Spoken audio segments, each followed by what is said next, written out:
I'm Whitley. I'm 33, and I find money other people hid for a living. So it's almost funny that the one thing my own mother hid from me was a locksmith, parked in our driveway the morning she decided my 4-year-old and I didn't live there anymore. I came home from a 3-day audit to find a brand new keypad lock, my clothes baking on the front concrete, and my daughter's light-up sneakers melting in 110-degree heat. Then my phone buzzed. "Your room is your brother's now," my mom wrote. "Come get your stuff from the lawn, don't make a scene." I didn't call her. I didn't cry in that driveway. But here's what my mother forgot. 2 years ago, I'm the reason that house didn't go to auction, and I never throw away paperwork. By the night of her 60th birthday, a sheriff would walk into her backyard and hand her an envelope, in front of 40 guests, that explained exactly what that meant.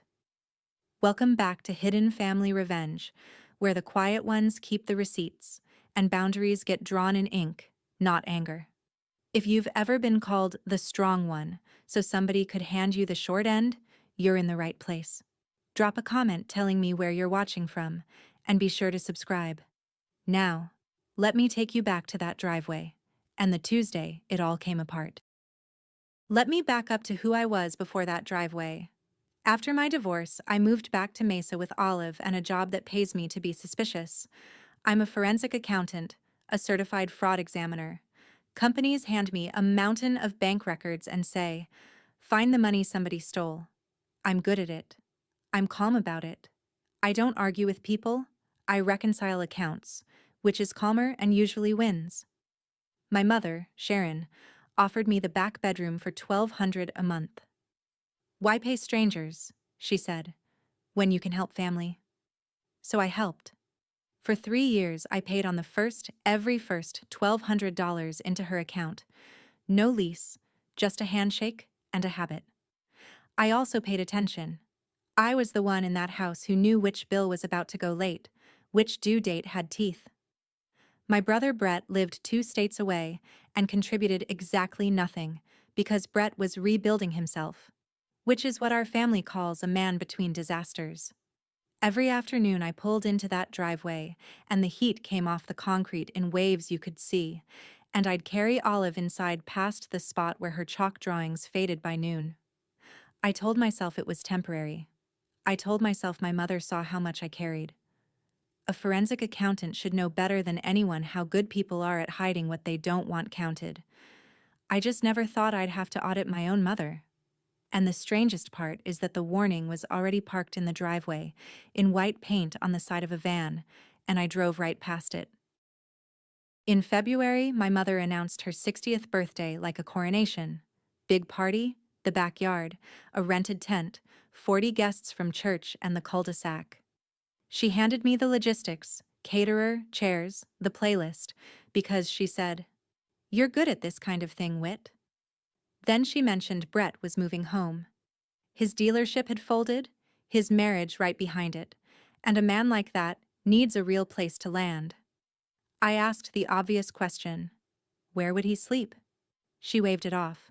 "We'll figure it out. You're the strong one. You don't need this house."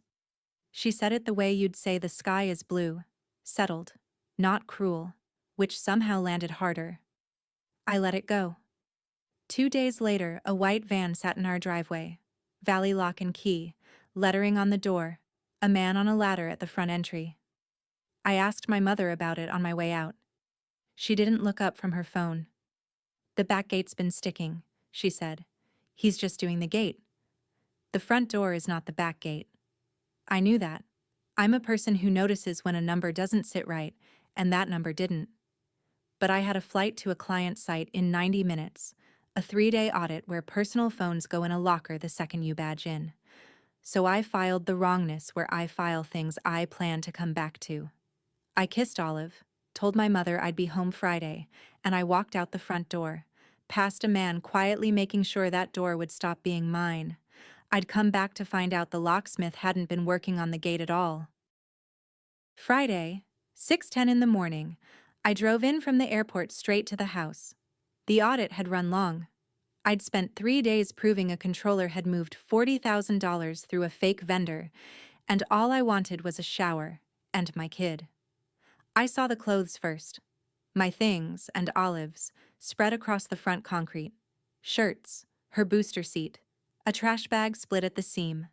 Her light-up sneakers sat in the full sun, the rubber going soft, the little lights dead. I put my code into the door and the keypad gave me 3 flat red beeps and nothing else. I tried again. 3 beeps. The lock was new, brushed nickel, still wearing the sticker. My phone buzzed in my hand like it had been waiting. "Your room is your brother's now," my mother wrote. "Come get your stuff from the lawn. Don't make a scene." I read it twice. The heat was already climbing off the driveway, and I stood in it and did not feel my heart do anything dramatic. I felt the cold, clean thing I feel when a spreadsheet finally confesses.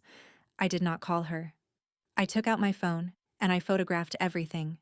The lock, the sticker, the sneakers in the sun, the timestamp on the text.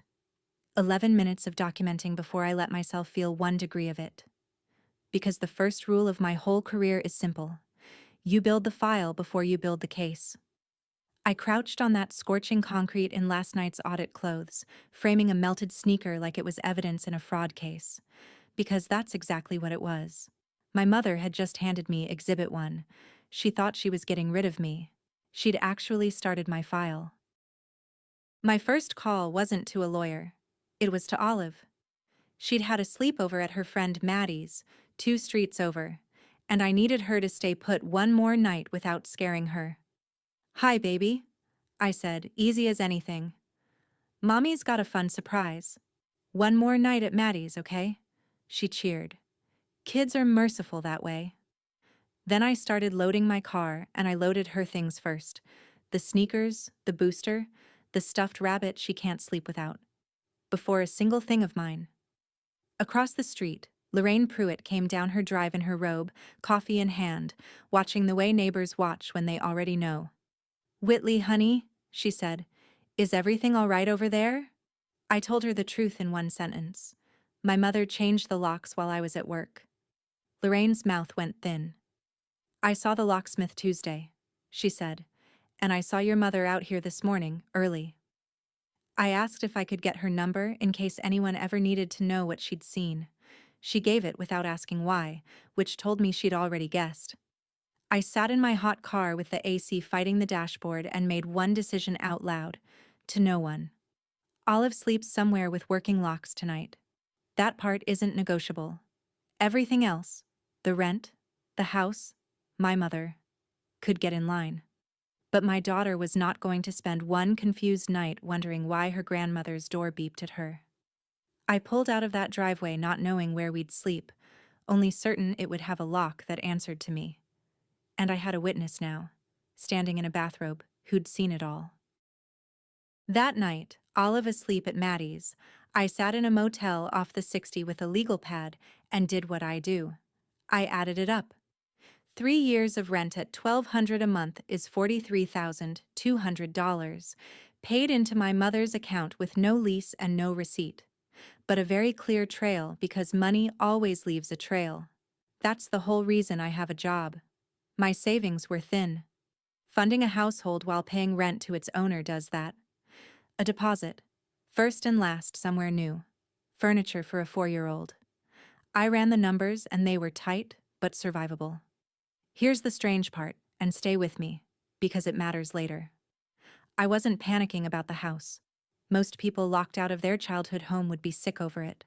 I felt something closer to patience. There was a reason for that. A thing I'd done 2 years ago, on a different bad night, that my mother had clearly forgotten and I had not. I'm not going to lay it all out yet, because that's exactly how I felt it. Folded up, waiting, not needed until it was.